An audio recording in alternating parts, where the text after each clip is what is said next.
Hello and welcome to our daily news program broadcast daily from Hanoi. Our top stories. Party General Secretary Nguyễn Phú Trọng pays New Year visits to the northern province of Phú Thọ. The National Assembly Standing Committee meets to prepare lawmaking contents for the 5th National Assembly sitting. Hạ Long Bay is listed among 100 trips you must take in your lifetime by the US magazine Business Insider.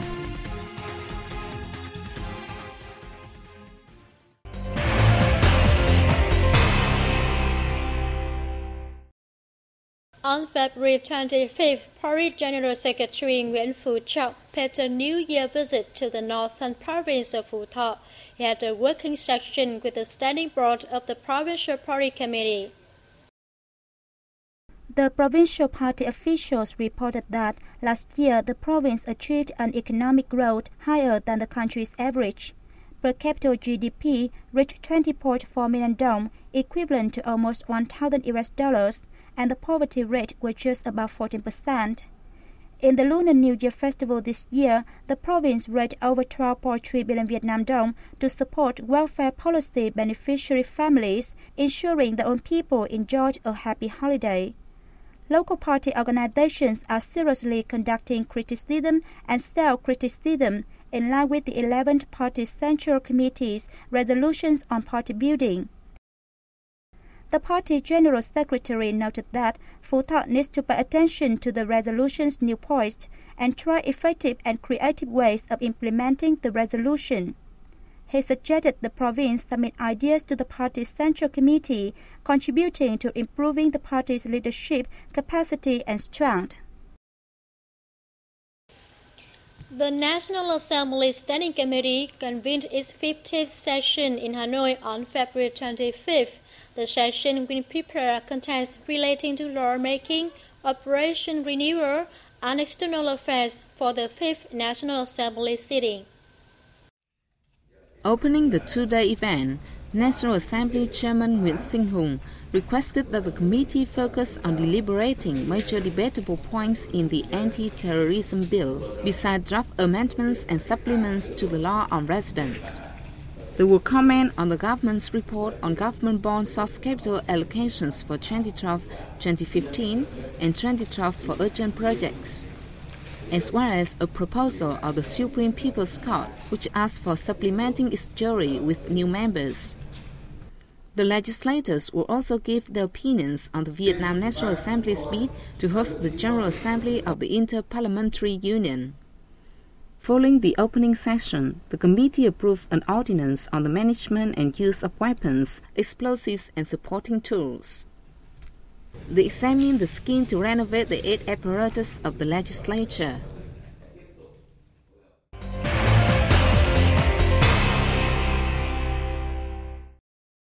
Restructuring state-owned enterprises with a focus on groups and corporations is a priority of the Vietnamese government in 2013. The move is expected to direct the capital flow on the right track and improve the performance of this sector. By the end of 2012, 75 groups and corporations completed their restructuring projects, 45 of which received approval from competent authorities. We will establish strong and multi-ownership economic groups. The aim of restructuring is to strengthen state-owned groups, which would be able to invest in highly profitable sectors, bringing large revenue for the state. Up to now, state-owned enterprises which have the approved restructuring projects are ready to implement them as scheduled. The National Power Transmission Corporation of the Electricity of Vietnam, EVN, will reorganize its system and reform business administration to increase the effectiveness of power transmission and reduce the power loss to 8%. In 2013, the corporation will seek foreign investment while increasing the application of science and technology in operation and management. We will also invest in training domestic experts in power transmission. Restructuring state-owned enterprises is a right and inevitable policy. It is also an urgent task to bring about an effective and positive change for businesses and help them raise their competitiveness in the increasingly deep and broad international integration. To make the strategy effective, concerted measures need to be carried out, including issuing a mechanism to monitor and evaluate the operations of state-owned enterprises.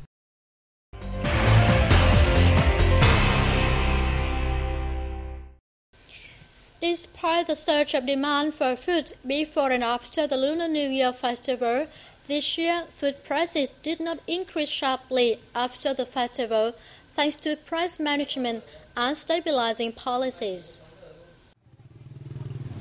Traders at a market in Hanoi's Hai Ba Trung district said that the favorable weather after the Lunar New Year resulted in abundant supplies of a diverse range of vegetables. Therefore, prices do not fluctuate much compared to normal days.